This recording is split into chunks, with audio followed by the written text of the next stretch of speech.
Le 25 février 2020, lors du match aller des huitièmes de finale de la Ligue des Champions, Chelsea-Bayern Munich, tous les yeux sont rivés sur Alphonso Davies. Le grand public le découvre ce soir-là sur la scène européenne. Ce soir-là, il a une activité dingue. En plus d'avoir réduit à néant son vis-à-vis en défense, il a distillé de nombreux caviars à ses attaquants. Le joueur, seulement âgé de 19 ans, a des jambes en feu qu'il porte sans arrêt vers l'avant. Il est capable de percées offensives monstrueuses, mais aussi de bons retours à la course. Bref, il a mis KO Chelsea à lui tout seul. Pour être honnête, j'avais légèrement une suspicion de dopage au sirop d'érable. Mais non, c'est juste un phénomène, un crack, en un mot, le joyau canadien du Bayern Munich.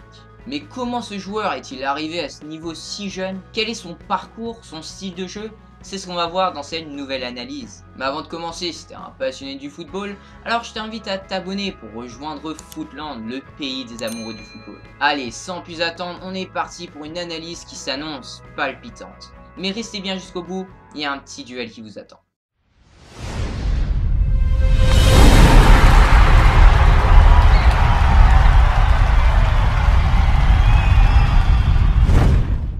Ses parents ont fui la guerre civile du Libéria et viennent ensuite s'échouer dans un camp de réfugiés au Ghana à Buduburam. Et c'est là que vient au monde Alphonso Davies, le 2 novembre 2000. C'est dans ce camp de réfugiés qu'il va grandir pendant 4 ans dans cette cité provisoire aux allures de bidonville, où la pauvreté règne. C'est donc dans ces logements insalubres que notre crack canadien va commencer sa petite vie. Qui aurait cru qu'un jour il serait la fierté de tout un peuple? Puis un jour miracle, la famille est autorisée à émigrer au Canada, en Alberta, dans la ville d'Edmonton. Une nouvelle vie commence. Dans cette ville où le hockey sur glace est roi, le petit Davies se passionne pour un sport beaucoup moins mis en avant en Amérique du Nord, le soccer. Ses parents n'ont pas assez d'argent pour l'inscrire dans un club de foot, mais lui il s'en fout. Il y a déjà un terrain à 2 blocs de chez lui, il s'y entraîne tous les jours avec une équipe de bambins à la sortie de l'école. Il est alors très rapidement repéré par le club de football local, les Edmonton Strikers. Son entraîneur remarque que c'est un joueur très différent des autres, il a un sens de responsabilité impressionnant pour son âge. Il faut savoir que les parents Davies travaillaient de longues heures, il était donc dans l'obligation de s'occuper de sa petite sœur ainsi que son petit frère. Il les faisait à manger, les emmenait à l'école, etc.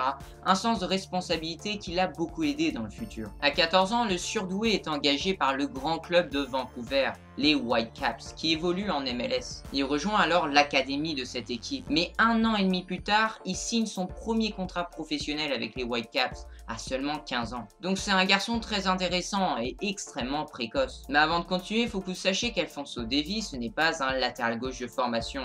Non, depuis qu'il est petit, c'est un attaquant gaucher capable de jouer sur les ailes aussi bien qu'au centre. C'est par la suite qu'il va changer de poste au Bayern. Bon voilà, c'est juste pour que ce soit un peu plus clair dans votre tête.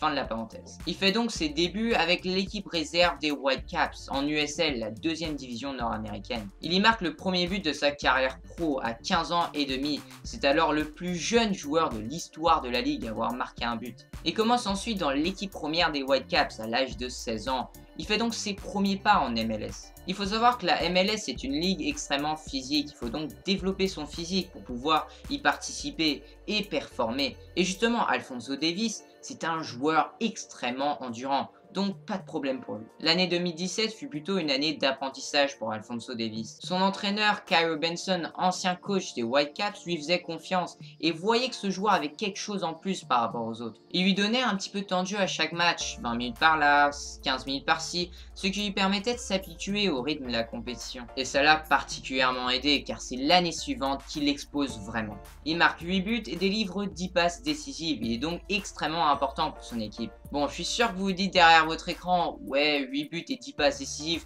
c'est bien beau tout ça, mais c'était en MLS. Oui, c'était certes en MLS, mais il jouait dans une équipe qui avait un système de jeu extrêmement défensif basé sur la contre-attaque. C'était donc une équipe qui marquait que très peu de buts.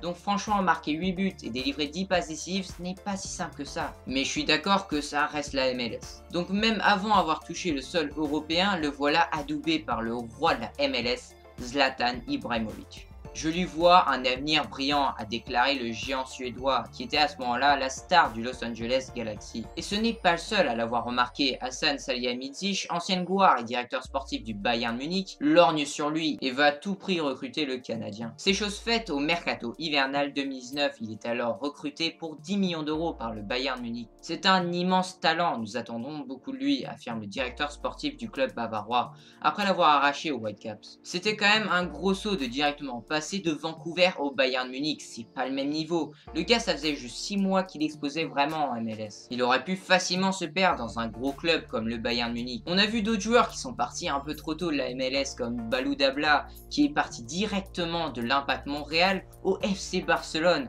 Ça n'a pas fonctionné, donc il s'est retrouvé de retour à l'Impact Montréal un an plus tard. Donc ça veut dire que ça ne marche pas pour tout le monde, tu vois. C'est pour ça que beaucoup de gens pensaient qu'un an de plus en MLS aurait fait beaucoup de bien à Alphonso Davies. Mais je voulais quand même mentionner qu'en 2017, il a participé à la Gold Cup avec le Canada. Et il devient justement le plus jeune buteur de l'histoire de la compétition. Pour ceux qui ne le savent pas, le Gold Cup, c'est un peu l'équivalent de l'Euro là-bas en Amérique du Nord. Donc bref, je voulais dire que même si beaucoup de gens avaient des inquiétudes au sujet de son départ un peu précipité au Bayern Munich, et ben on voyait très bien que ce jeune était assez mature pour aller dans un gros club comme le Bayern Munich. Quand il est arrivé, pour être honnête avec vous, je me suis dit, bon, est-ce que ça va pas être un énième talent gâché qu'on va mettre au placard dans le club bavarois? Et ses débuts au Bayern y ressemblent un peu, il joue avec l'équipe réserve du Bayern et alterne entre l'équipe première, surtout sur le banc, et l'équipe B. Derrière, les fans du Bayern commencent à avoir un sentiment un peu mitigé au sujet de son recrutement. Ils commencent à se dire, mais est-ce que c'est pas un peu cher pour un jeune ailier, d'autant plus que Bayern commençait à empiler les ailiers. En effet, à ce moment-là, la priorité était plutôt de recruter en défense. Et oui, Pavard et Hernandez n'étaient pas encore là. Mais au sein du club, on se rend compte très vite qu'il y a un développement extrêmement rapide de ce joueur. Sa progression n'est pas commune. Et les gens commencent à penser que le club bavarois a peut-être fait la bonne pioche en fin de compte. Le Bayern aurait pu le prêter à d'autres clubs allemands, mais ils ont préféré le garder et le faire progresser dans l'équipe réserve, qui a fait office un peu de club intermédiaire pour Davies. J'y bien un peu parce que le niveau de la MLS est quand même bien supérieur du niveau de la 4e division allemande.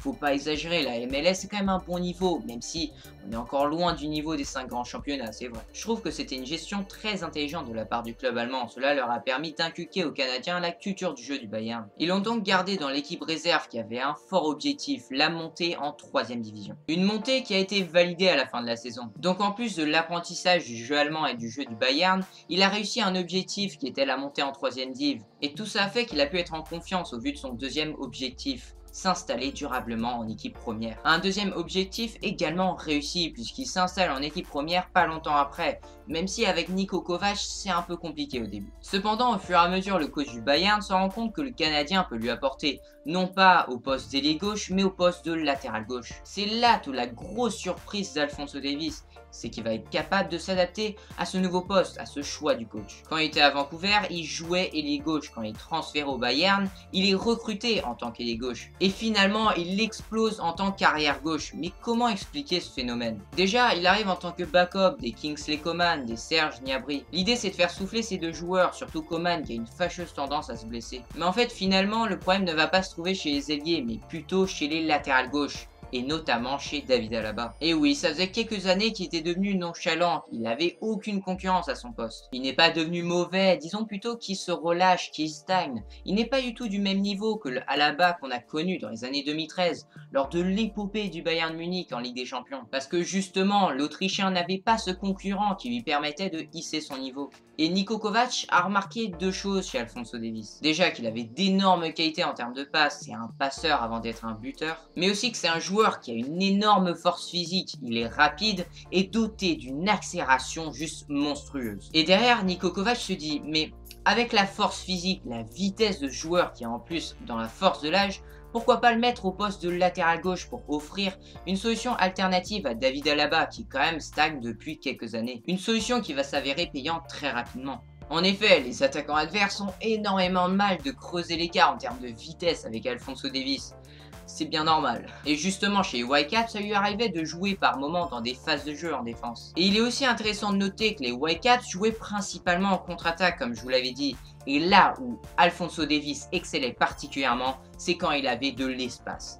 Beaucoup d'espace. Quand il arrivait lancé, il pouvait dribbler un joueur, puis un deuxième joueur, facile. Bref, il était bien meilleur quand il arrivait lancé que dans des petits espaces à l'arrêt où il devait commencer son accélération. Il a toujours été meilleur quand il avait déjà son accélération. Et au Bayern, les latéraux ont bien plus d'espace que les ailiers. Et c'est en partie pour ça qu'Alphonso Davies performe aussi bien à ce poste-là dans le club bavarois. Au départ, les fans du joueur trouvaient cette décision un peu ridicule de changer de poste un joueur aussi talentueux en tant qu'ailier gauche et de le basculer en tant qu'arrière gauche. C'est vrai que d'habitude on fait ça avec des joueurs qui sont quand même bons mais qui peuvent être encore meilleurs dans un autre poste. Donc le fait de le voir dominer à ce point en tant qu'ailier gauche et le voir ensuite basculer en tant qu'arrière gauche a frustré pas mal de gens. Mais pour la sélection canadienne c'est différent. Le Canada a sa génération dorée maintenant, une génération très jeune avec Alphonso Davies comme tête d'affiche bien sûr.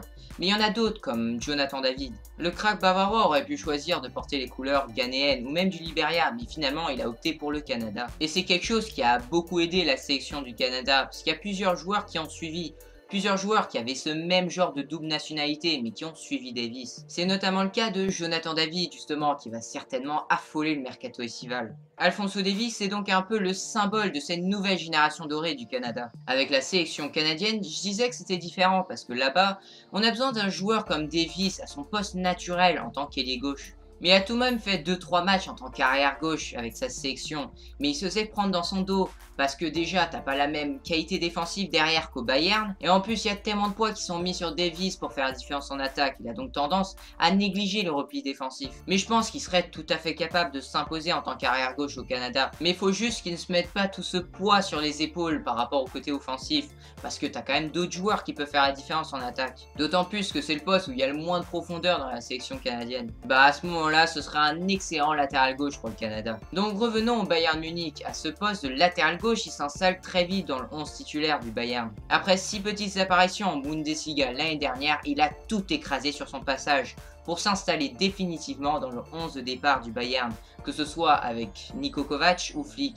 Et les stats ne font qu'aller dans ce sens, avec 34 apparitions, toutes compétitions confondues cette saison, avec 2 buts et 9 passes D, l'ancien de Vancouver a fait 26 titularisations de suite depuis octobre. Et je ne pense pas que vous allez être surpris si je vous dis que les dirigeants bavarois ont profité du confinement pour blinder le joueur. En effet, le 20 avril dernier, le jeune crack a prolongé jusqu'en 2025. Un message fort à quiconque serait intéressé à l'idée de le recruter. Et je pense t'en as beaucoup qui veulent le recruter.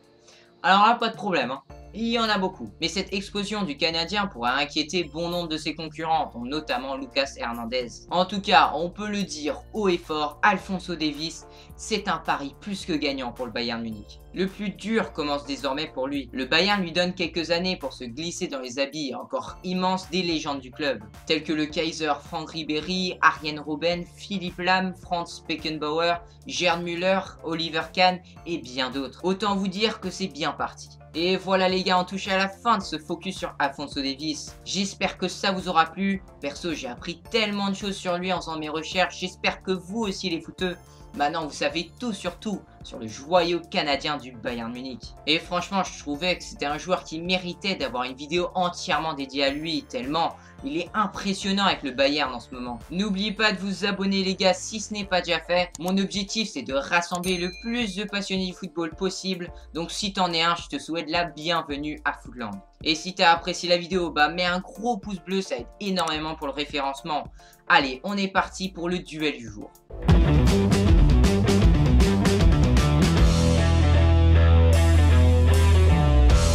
Alors qui est le meilleur à votre avis, Alphonso Davies ou Achraf Hakimi? À vos commentaires les gars, et nous on se retrouve dimanche prochain à 15 h pour une nouvelle analyse palpitante. D'ici là, prenez soin de vous les gars, ciao les footeux.